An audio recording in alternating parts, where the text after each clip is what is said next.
Students, இது வரைக்கும் நம்ம பார்த்தது பார்த்தீங்கன்னா 2 parallel plates charged infinite plane sheets இருந்துச்சுன்னா ரெண்டுக்கும் சென்டரில் எலக்ட்ரிக் ஃபீல்டோட வேல்யூ என்ன இருக்கும், outside the electric field என்ன இருக்கும் அப்படிங்கிறத நம்ம பார்த்தாச்சு.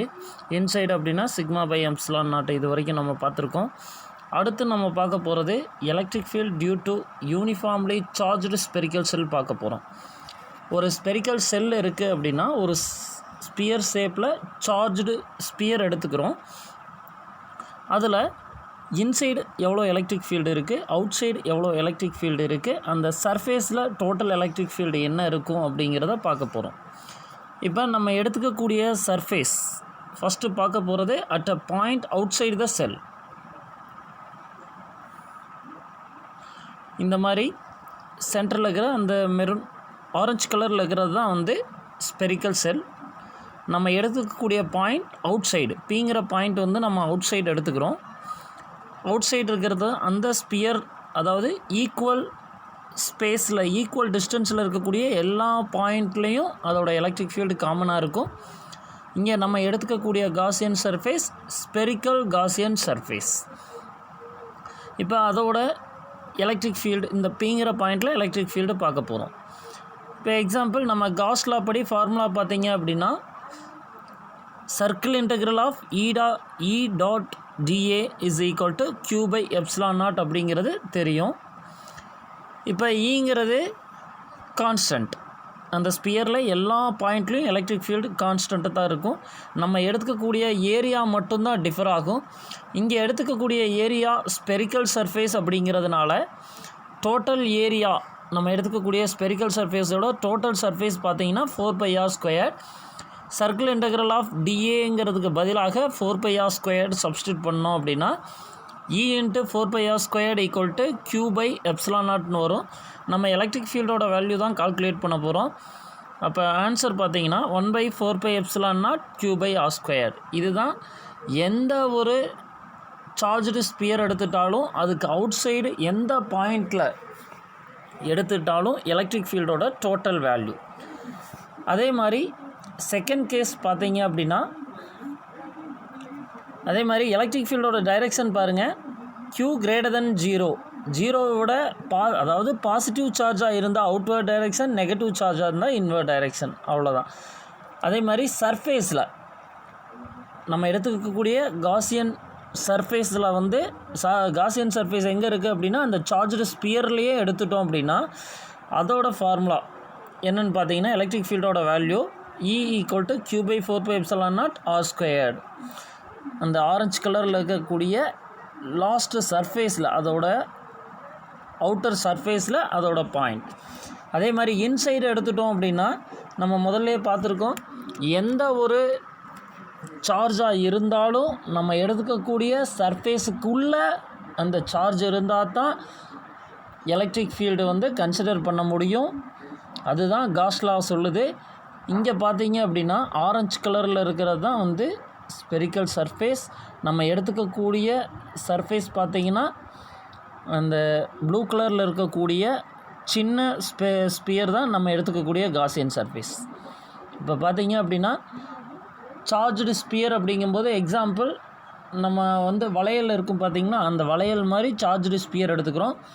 அந்த சார்ஜ்டு ஸ்பியருக்குள்ளே எலக்ட்ரிக் ஃபீல்டு பார்த்தீங்க அப்படின்னா 0. அதோட டோட்டல் எலக்ட்ரிக் ஃபீல்டு அப்படிங்கிறது பார்த்தீங்க அப்படின்னா அந்த எடுக்கக்கூடிய சர்ஃபேஸுக்குள்ளே அதோடது 0. அடுத்து நெக்ஸ்ட்டு நம்ம பார்க்க போகிறது electrostatic of conductors and dielectrics. கண்டக்டர்ஸ்னால் நம்மளுக்கு தெரியும், அதில் ஃப்ரீ எலக்ட்ரான்ஸ் இருக்கும், ரேண்டம் மேனரில் அது சுற்றிக்கிட்டே இருக்கும் அப்படிங்கிறது தெரியும். அந்த ஃப்ரீ எலக்ட்ரான்ஸ், அதாவது அவுட்டர் மோஸ்ட்டில் இருக்கக்கூடிய ஃபுல்ஃபில் ஆகாத அவுட்டர் மோஸ்ட்டில் இருக்கக்கூடிய ஆர்பிட்டில் இருக்கக்கூடிய எலக்ட்ரான் தான் ஃப்ரீ எலக்ட்ரான் ஆர் வேலன்சி எலக்ட்ரான்னு சொல்லுவோம். அந்த வேலன்சி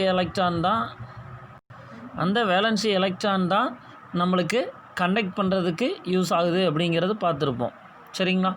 இப்போ நம்ம பார்க்க போகிறது the electric field is 0 everywhere inside the conductor. This is true regardless of whether the conductor is solid or hollow.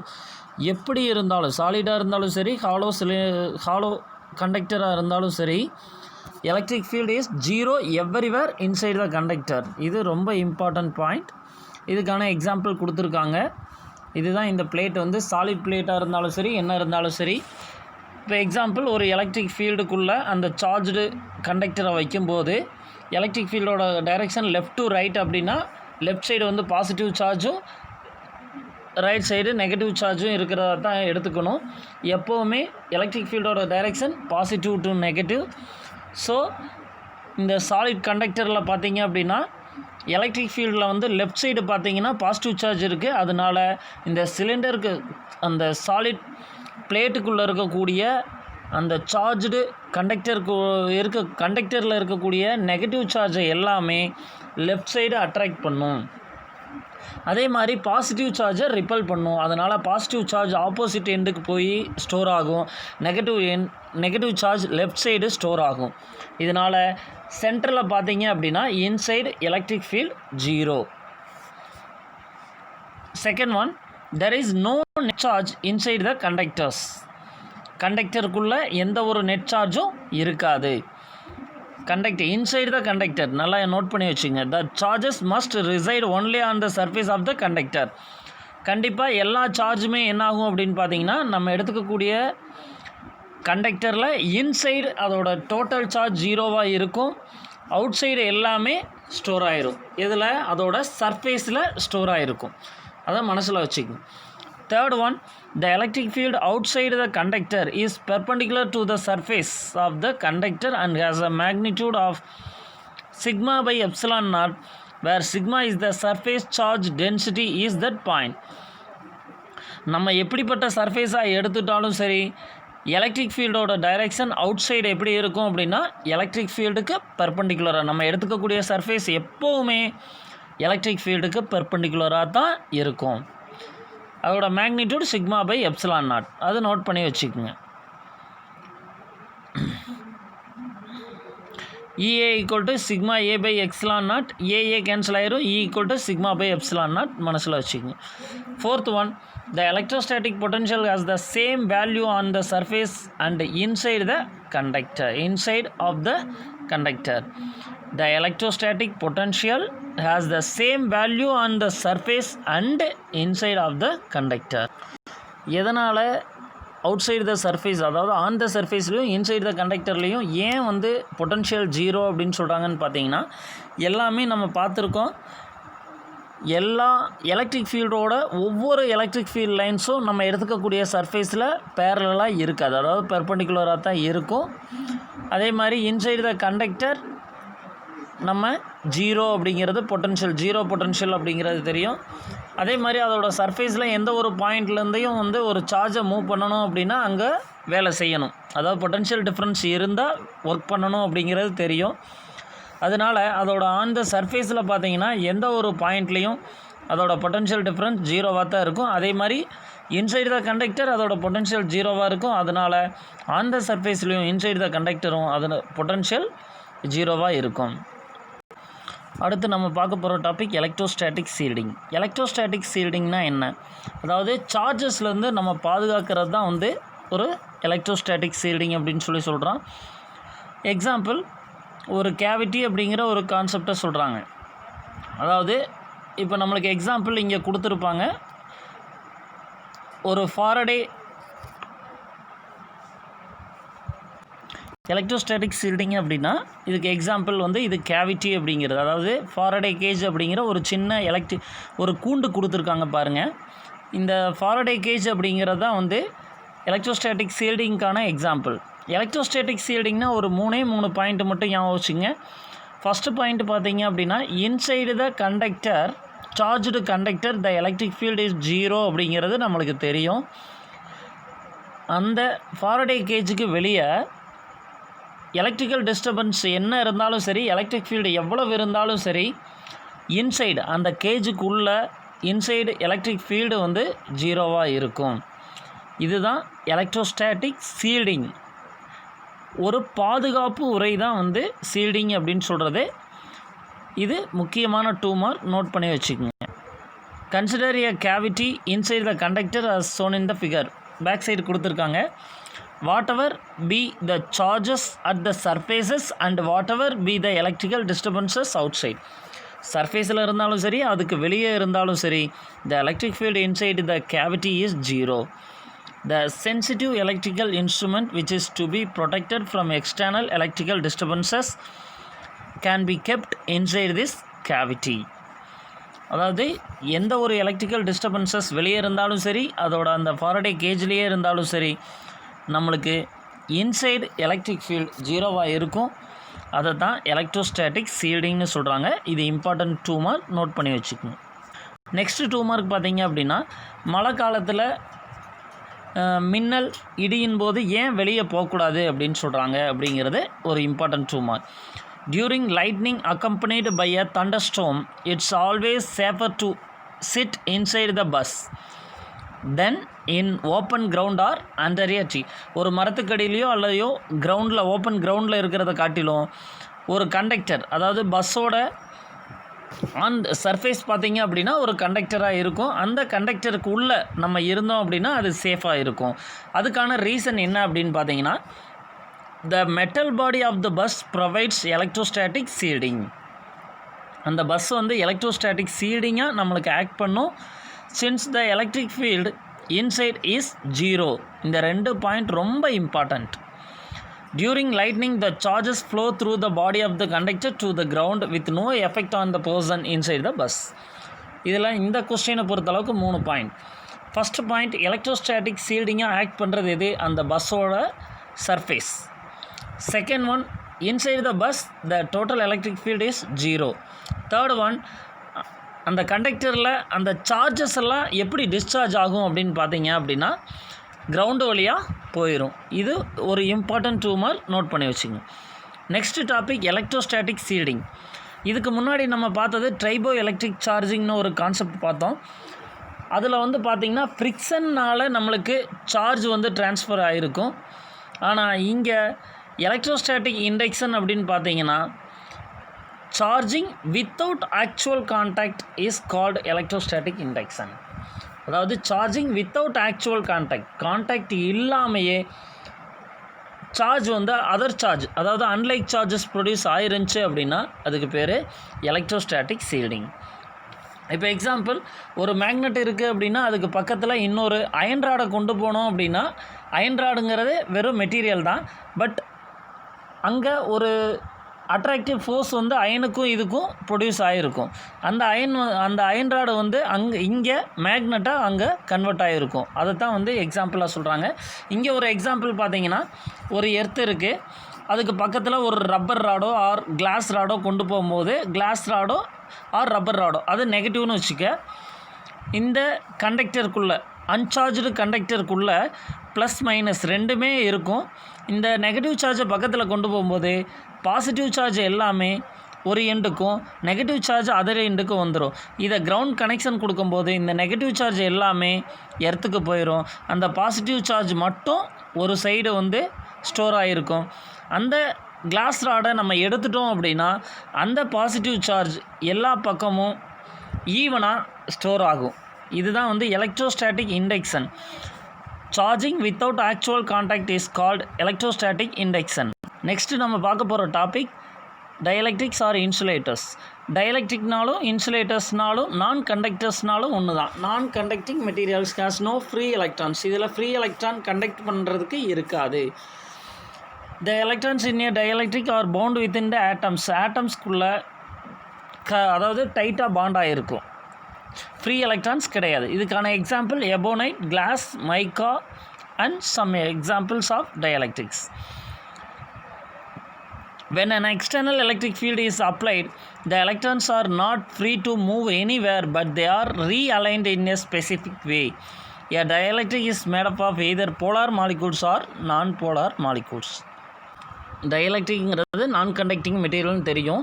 அதில் எலக்ட்ரான்ஸ், ஃப்ரீ எலக்ட்ரான்ஸ் இருக்காது, ஆனால் ஒரு டைரெக்ஷனில் மூவ் பண்ண வைக்க முடியும். அதாவது எக்ஸ்டர்னல் எலக்ட்ரிக் ஃபீல்டு கொடுக்கும்போது எலக்ட்ரான்ஸ் எல்லாம் வந்து ஒரே டைரெக்ஷனில் அலைன் பண்ண முடியும். அதுதான் வந்து டயலெக்ட்ரிக்ஸ்னு சொல்கிறோம். இதில் 2 டைப்ஸ் இருக்குது. ஒன்று போலார் மாலிகூல்ஸ், இன்னொன்று நான் போலார் மாலிகூல்ஸ். நான் போலார் அப்படின்னு பார்த்தீங்க அப்படின்னா, நான் போலார் மாலிகூல்ஸில் பாசிட்டிவ் அண்ட் நெகட்டிவ் சார்ஜோட centre of positive and negative சார்ஜோட கிராவிட்டி பார்த்தீங்க அப்படின்னா, centre of gravity of positive and negative charges are coincide. இது ரொம்ப important point. Non polar molecule அப்படின்னு பார்த்தீங்கன்னா, பாசிட்டிவ் சார்ஜோட சென்டர் ஆஃப் கிராவிட்டியும் நெகட்டிவ் சார்ஜோட சென்டர் ஆஃப் கிராவிட்டியும் ஒரே பிளேஸில் இருக்கும். இதுக்கு பெர்மனன்ட் டைபோல் கிடையாது. ஏன்னா பாசிட்டிவ் சார்ஜோட சென்டர் ஆஃப் கிராவிட்டி, அதாவது சென்டர் ஆஃப் மாஸ்ன்னு நம்ம முதல்ல படிச்சிருக்கோம் 11th, அதே மாதிரி தான் பாசிட்டிவ் சார்ஜும் நெகட்டிவ் சார்ஜும் ஒரே பாயிண்டில் இருக்கிறதுனால இதுக்கு டைபோல் கிடையாது. இதுக்கான example hydrogen, oxygen, carbon di oxide. இதுக்கெல்லாம் இதெல்லாம் எக்ஸாம்பிள்ஸ். எக்ஸ்டர்னல் எலக்ட்ரிக் ஃபீல்டு கொடுக்கும்போது என்னாகும் அப்படின்னா, அதாவது எக்ஸ்டர்னல் ஒரு ஃபோர்ஸ் கொடுக்குறோம் அப்படின்னா, அந்த center of gravity of positive and negative charge என்னது ஸ்மால் டிஸ்டன்ஸில் பிரித்து வைக்க முடியும் நம்மளால். அதாவது எக்ஸ்டர்னல் எலக்ட்ரிக் ஃபீல்டு கொடுத்ததுனால, எக்ஸ்டர்னல் ஃபோர்ஸ் கொடுத்தா மட்டும்தான் கோயின்சைடாக இருக்கக்கூடிய அதாவது போல்ஸை நம்ம பிரித்து வைக்க முடியும். இதுக்கு பேர் இன்டியூஸ்டு டைபோல் மூமெண்ட் அப்படின்னு சொல்கிறோம்.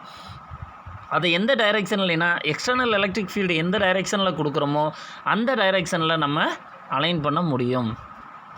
அடுத்து நம்ம பார்க்க போகிறது போலார் மாலிகூல்ஸ். போலார் மாலிகூல்ஸில் centre of gravity of positive charges and centre of gravity of negative charges are separated by small distance in the absence of external electric field.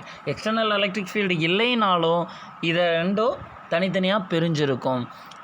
இதுக்கு permanent dipole moment இருக்குது, அதாவது direction இருக்குது. எப்போவுமே permanent dipole மூமெண்ட்டோட direction பார்த்தீங்கன்னா negative to positive. இது ரெண்டும் centre of gravity of positive சார்ஜும் centre of gravity of negative சார்ஜும் தனித்தனியாக பிரிஞ்சிருக்கிறதுனால இதுக்கு டைபோல் மூமெண்ட் இருக்குது. இதோட நெட் டைபோல் மூமெண்ட் எப்போவுமே 0வாக இருக்கும், எப்போது எக்ஸ்டர்னல் எலக்ட்ரிக் ஃபீல்டு இல்லாதப்போ. இதுக்கான example H2O, N2O, HCl, NH3. இதெல்லாம் எக்ஸாம்பிள் கீழே கொடுத்துருக்காங்க பாரு. இதுதான் டைபோல் மூமெண்ட்ஸ். பார்த்தீங்க அப்படின்னா எலக்ட்ரிக் ஃபீல்டு இல்லாதப்போ ஒவ்வொரு டைபோலும் அது எந்த டைரெக்ஷனில் வேணாலும், அதாவது ரேண்டம் டைரெக்ஷனில் இருக்கும். இதே எக்ஸ்டர்னல் எலக்ட்ரிக் ஃபீல்டு கொடுக்குறப்ப எலக்ட்ரிக் ஃபீல்டு எந்த டைரெக்ஷனில் இருக்கோ அதே டைரெக்ஷனுக்கு இந்த டைபோல்ஸ் எல்லாமே அலைன் ஆகிருக்கும். எக்ஸ்டர்னல் எலக்ட்ரிக் ஃபீல்டு கொடுத்து இந்த டைபோல்ஸை ஒரே டைரெக்ஷனில் அலைன் பண்ணியிருக்கிறதுக்கு பேர் தான் போலரைசேஷன் அப்படின்னு சொல்கிறோம். போலரைசேஷன் இது ரொம்ப இம்பார்ட்டன்ட் 2 மார்க். இப்போ டிஃப்ரென்ஸ் பிட்வீன் போலார் அண்ட் நான் போலார் மாலிகூல்ஸ் 2 மார்க்கில் கேட்பாங்க, அதுவும் நோட் பண்ணி வச்சுங்க. ஒவ்வொன்றுக்கும் 3 பாயிண்ட் வேணும். Centre of gravity of positive charges and centre of gravity of negative charges are coincide அப்படின்னா நான் போலார் மாலிகூல்ஸ். போலார் மாலிகூல்ஸ்னால் centre of gravity of positive charge and centre of gravity of negative charge are separated. Second one, non polar மாலிகூல்ஸ்க்கு permanent dipole moment கிடையாது. Polar மாலிகூல்ஸ்க்கு permanent dipole moment உண்டு. They have a permanent dipole moment. Example அதுக்கு hydrogen, oxygen எழுதிக்க, இதுக்கு H2O, N2O எழுதிக்கலாம். அடுத்து நம்ம பார்க்க போகிறது polarisation. Polarisation is defined as the total dipole moment per unit volume of the dielectric. அதாவது எக்ஸ்டர்னல் எலக்ட்ரிக் ஃபீல்டு கொடுக்குறப்ப அந்த போலார் மாலிகூல்ஸில் இருக்கக்கூடிய டைபோல்ஸ் ஒரே டைரெக்ஷனில், அதாவது எலக்ட்ரிக் ஃபீல்டு எந்த டைரெக்ஷனில் கொடுத்துருக்குமோ அதே டைரெக்ஷனில் அலைன் பண்ணுறதுக்கு பேர் தான் polarisation. Polarisation is defined as the total dipole moment per unit volume of the dielectric. கீழே பாருங்கள், the polarization is directly proportional to the strength of the external electric field. polarization அப்படிங்கிறது external electric fieldக்கு directly proportionalaக இருக்கும். P vector is equal to psi E. இதை சைன்னு சொல்லுவாங்க. இது constant. the electric susceptibility அப்படின்னு அர்த்தம். electric susceptibility, external electric field. இது ரொம்ப important 2 mark, note பண்ணி வச்சுக்கோங்க. Next, induced electric field inside the dielectric. அதாவது ஒரு டயலக்ட்ரிக் இருக்குது. டயலக்ட்ரிக் அப்படின்னாவே இன்சுலேட்டர். அதில் எப்படி இன்டியூஸ் பண்ணுறாங்க நம்ம முதல்ல பார்த்தோம். டயலக்ட்ரிக் அப்படிங்கிறது போலார் மாலிகூல்ஸும் இருக்கும், நான் போலார் மாலிகூல்ஸ். போலார் மாலிகூல்ஸில் பெர்மனன்ட் டைபோல் கிடையாது. Centre of gravity of positive charge, centre of gravity of negative charge are கோயின்சைடுன்னு சொல்லியிருக்கோம். இப்போ நம்ம இங்கே பார்க்க போகிறது இன்டியூஸ்டு எலக்ட்ரிக் ஃபீல்டு அப்படின்னா என்ன. இப்போ நான் போலார் மாலிகூல்ஸாக இருந்துச்சுன்னா அதில் கோயின்சைட் ஆகிருக்கும். எக்ஸ்டர்னல் எலக்ட்ரிக் ஃபீல்டு கொடுக்கறதுனால பாசிட்டிவ் சார்ஜையும் நெகட்டிவ் சார்ஜையும் நம்ம டைபோலாக கன்வெர்ட் பண்ணுறோம். அதாவது ரெண்டையும் செப்பரேட் பண்ணி வைக்கிறோம். இதுக்கு பேர் தான் இன்டியூஸ்டு டயலெக்ட்ரிக் அப்படின்னு சொல்லி படிச்சிருக்கோம். இன்டியூஸ்டு எலக்ட்ரிக் ஃபீல்டு அப்படின்னா என்ன அப்படின்னு பார்த்தீங்கன்னா, இப்போ பாசிட்டிவ் அண்ட் நெகட்டிவ் சார்ஜ், இப்போ பார்த்தீங்கன்னா இது பாசிட்டிவ் சார்ஜ், இது நெகட்டிவ் சார்ஜ். ரெண்டுலேயும் பார்த்தீங்கன்னா இது எந்த ஒரு டயலெக்ட்ரிக்கும் உள்ளே வந்து எந்த ஒரு டயலெக்ட்ரிக்கும் வைக்காதப்ப பாசிட்டிவ் டு நெகட்டிவ் தான் எலக்ட்ரிக் ஃபீல்டோட டைரெக்ஷன். இப்போ ஒரு டயலெக்ட்ரிக்கை உள்ளே வைக்கும்போது பார்த்தீங்க அப்படின்னா இந்த டைபோல்ஸ் எல்லாம் என்ன ஆகும், உள்ளுக்குள்ளே இருக்கக்கூடிய போலார் மாலிகூல்ஸாக இருந்தாலும் சரி, நான் போலார் மாலிகூல்ஸாக இருந்தாலும் சரி, ஒரு எலக்ட்ரிக் ஃபீல்டுக்குள்ளே வைக்கும்போது அந்த எலக்ட்ரிக் ஃபீல்டுக்குள்ளே இருக்க, அதாவது போலார் மாலிகூல்ஸாக இருந்தாலும் சரி, நான் போலார் மாலிகூல்ஸாக இருந்தாலும் சரி, எலக்ட்ரிக் ஃபீல்டோட டைரெக்ஷனுக்கு அலைன் ஆகும். இப்போ பார்த்தீங்கன்னா மைனஸ் டு பாசிட்டிவ், எப்போவுமே மைனஸ் ப்ளஸ் இப்படி தான் இருக்கும். எலக்ட்ரிக் டைபோல் மூமெண்ட்டோட டைரெக்ஷன் நெகட்டிவ் டு பாசிட்டிவ்னு நம்மளுக்கு தெரியும். இது பார்த்தீங்கன்னா எலக்ட்ரிக் ஃபீல்டோட டைரெக்ஷனுக்கு அலைன் ஆகிருக்கு. ஆனால் உள்ள பாசிட்டிவ் நெகட்டிவ் மாறி இருக்குது. அப்போ இன்டர்னல் எலக்ட்ரிக் ஃபீல்டு எப்படி இருக்குன்னா எக்ஸ்டர்னல் எலக்ட்ரிக் ஃபீல்டுக்கு ஆப்போசிட் டைரெக்ஷனில் இருக்கும். அடுத்து நம்ம பார்க்க போகிறது டயலெக்ட்ரிக் ஸ்ட்ரென்த். ஃபஸ்ட்டு டயலெக்ட்ரிக்னால் நம்மளுக்கு கண்டக்ட் பண்ணாது, நான் கண்டக்டிங் மெட்டீரியல்னு தெரியும்.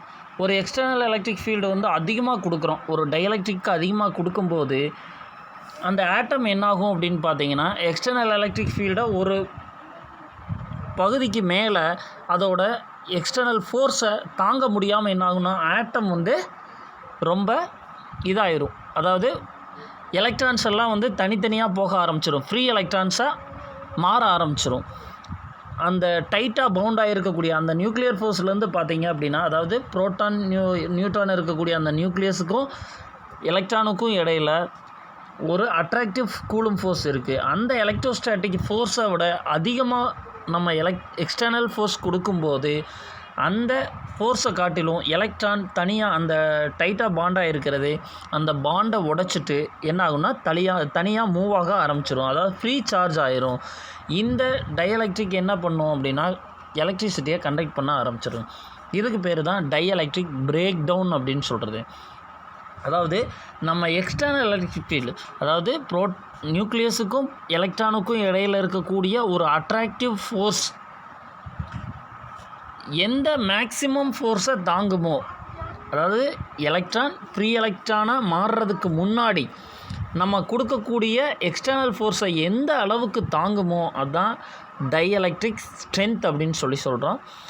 ஏரோட டயலெக்ட்ரிக் ஸ்ட்ரென்த் பார்த்தீங்கன்னா எக்ஸாம்பிள் கொடுத்துருக்காங்க, 3 × 10⁶ வோல்ட் மீட்டர் பவர் -1. இதே மாதிரியே டேப்லர் காலத்தில் பார்த்தீங்கன்னா மைக்கா, டெஃப்லான், பேப்பர், ஏர், பைரெக்ஸ், கிளாஸ் எல்லாத்துக்குமே வந்து அதோட டயலெக்ட்ரிக் ஸ்ட்ரென்த் கொடுத்துருக்காங்க. 1 மார்க்கில் நோட் பண்ணிக்கோங்க.